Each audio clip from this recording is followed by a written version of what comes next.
முந்திய கால நாகரீகம் ரிக்வேத கால நாகரீகம் பகுதி 2 தொடர்கிறது. சட்டத்துறை, நீதித்துறை ஆகிய மூன்றிற்கும் மன்னரே தலைவராக திகழ்ந்தார். தன்னுடைய ஆலோசகர்களின் துணையுடன் மன்னர் நீதி வழங்கினார். பொதுவாக குற்றங்களுக்கு கடுமையான தண்டனைகள் வழங்கப்பட்டாலும் மரண தண்டனை கொடுக்கும் முறை வழக்கத்தில் இல்லை. மன்னருக்கு ஆலோசனை கூற 2 மன்றங்கள் இருந்தன. அவை சபா, சமதி ஆகும். இந்த சபைகளின் பணிகள் குறித்து பார்க்கலாம். சபாவினை பொறுத்தமட்டில் அது அரசன், உயர்குடியில் பிறந்த செல்வந்தர்கள், அறிஞர்கள் ஆகியோர் அடங்கிய பொது அமைப்பு என்று தெரிகிறது. இதில் பெண்களுக்கு இடமில்லை. பொது பிரதட்சணைக்கு முடிவு காண்பது சபாவின் முக்கிய கடமையாக இருந்தது. அரசனுக்கு ஆலோசனை கூறி வந்தது. பிற்கால இலக்கிய குறிப்புகளிலிருந்து சபா நீதிமன்றமாகவும் செயல்பட்டது என்று கருத இடம் உண்டு.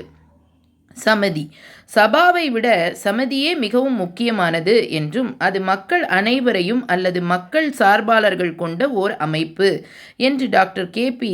ஜெய்ஸ்வால் கூறுகிறார். இதில் பொது பிரச்சனைகள் விவாதிக்கப்பட்டது. இது சட்டங்கள் இயற்றவும் போர் மற்றும் சமாதானம் பற்றி முடிவு செய்யவும் அதிகாரம் கொண்டது. மன்னரை தேர்ந்தெடுக்கும் அதிகாரம் இதற்கு இருந்ததாக ரிக்வேதம் கூறுகிறது.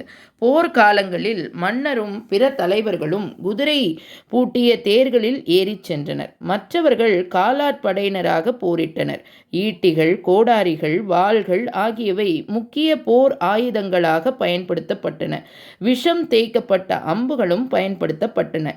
தற்காப்பிற்காக மார்பக கவசத்தையும் பச்சை தோலினால் ஆன கேடகங்களையும் போர்க்களத்தில் பயன்படுத்தினர். குதிரை படை குறித்து ரிக்வேதத்தில் செய்தி காணப்படவில்லை.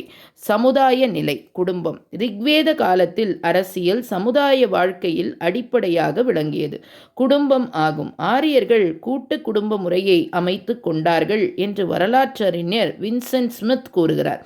குடும்பத்தினர் யாவரும் ஒரே வீட்டில் வாழ்ந்து வந்தனர். குடும்பத்தின் தலைவர் தந்தை ஆவார். இவருக்கு தன் சொத்துக்கள் மீதும் குடும்பத்தில் இருந்த மற்றவர்கள் மீதும் தடையில்லாமல் அதிகாரம் இருந்தது. இவர் கிருபாபதி அல்லது தம்பதி என்று அழைக்கப்பட்டனர். குடும்பத் தலைவரான தகப்பனுக்கும் குடும்பத்தில் அனைவருக்கும் தொடரும்.